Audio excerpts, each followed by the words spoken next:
Nako po, Sara Sayad Lostay Duterte, tuluyan ang nagtago, hindi na nagpakita. Alright, welcome back to my YouTube channel. I'm Andy's Vlog.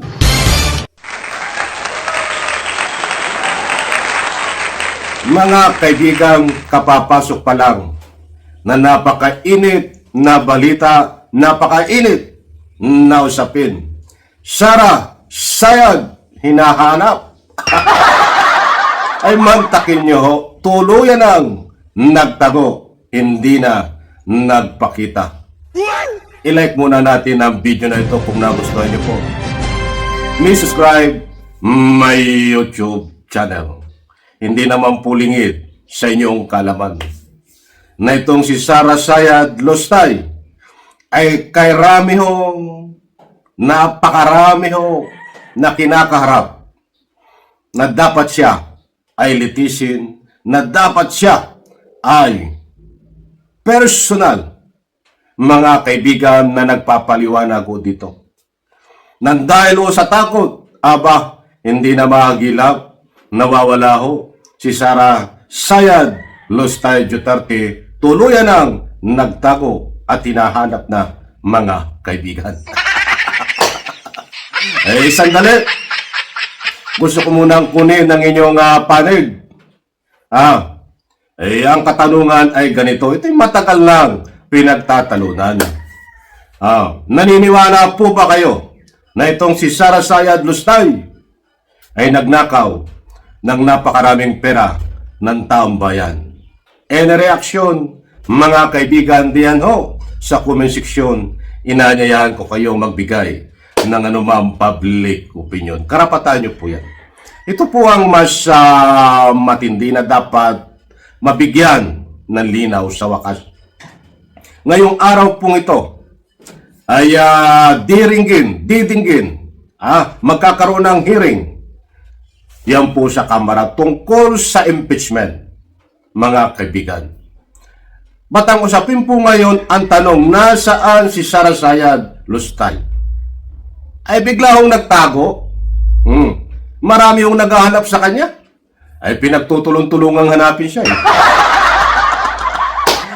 Ay nako po, ito na nga ang ginaganon ko. Sukol na, corner na si Sara Sayad. Kaya't ang ginawa, abay biglang tumakas, nagtago, hindi na mahanap. Ba't ba na mga kaibigan ito? Hindi po ito fake news. Ibabagi ko po sa inyo ang anumang resibo katibayan. Mas mabuti ho, mayroon po tayong batayan tungkol dito sa kanyang pagtatago at hindi na ho nagpakita. Buhat sa ABS-CBN News, nandyan ho, ipaplas ko sa screen, mga mahal kong taga-subaybay. Nandyan ang larawan ni Sara Sayad Lostay Duterte.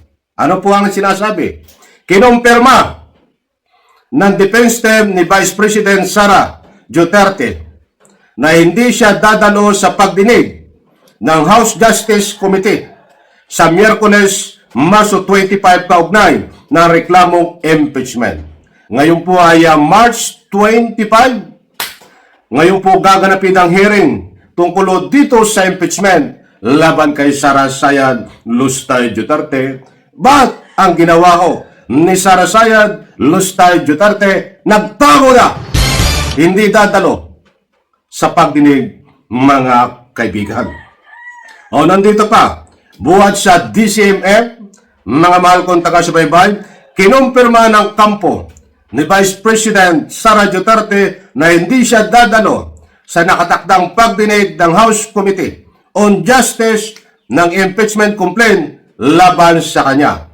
Ayon kay Atty. Michael Puay, spokesperson ng Impeachment Defense Team, nagsumiti ng sulat sa komite ng pagpaliwanag ng kanilang constitutional objection. Nako, lumang tuktugin na yan. Maipipli po ako.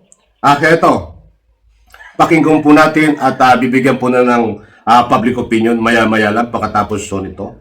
Heto, pakinggan po natin, mga mahal kong taga-subaybay. Nako, matindi ho ito. Hawak na statement po na inilabas po ni Atty. Okay. Poa. Pero ito po ay Meron kasagutan kung tomorrow po dadalo ba ang Vice Presidente. Gusto pa rin simula ng hearing. Hindi pa po impeachment na yung hearing para doon sa impeachment complaints po sa pamabang kapulungan. May sagot na, di ba? Yes, sabi ni Attorney Poa, I have not yet conferred with the Vice President on this matter. That said, there's no requirement under the applicable rules for her personal attendance. Any decision in that regard will be made in accordance with her rights and upon the advice of counsel. Thank you. So wala namang requirement na kailangan ay doon si VP. Pero, kung nandun mga abogado, sige, okay lang. Yeah. But of course, gusto rin natin sanang marinig yung mismong galing kay VP Sara. Kasi iba pa rin eh. Pagkagaling mismo dun sa Sa pinatapos. Oo, kasi unfair din sa kanya eh. Kung inaakusahan siya ng Opportunity for her, opportunity for her to defend yung sarili. Wala akong hawak na... Ayun mga kaibigan, buhat sa PH, ito po ang mainit na usapin ngayon. Ngayon ay araw po ng, ngayon po ay March 25, gaganapin po ang pagdinig ng impeachment.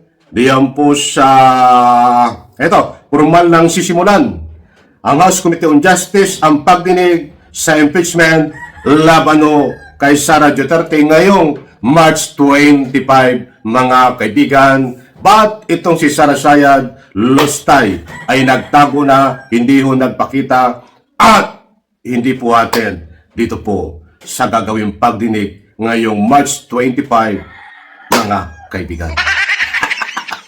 Ganyan kasinungaling.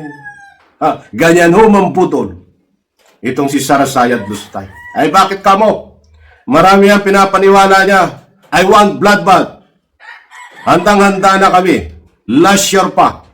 Dito sa pagdinig. Tapos ngayon, anong ginawa ho? Biglang nagtago. Ayaw magpakita.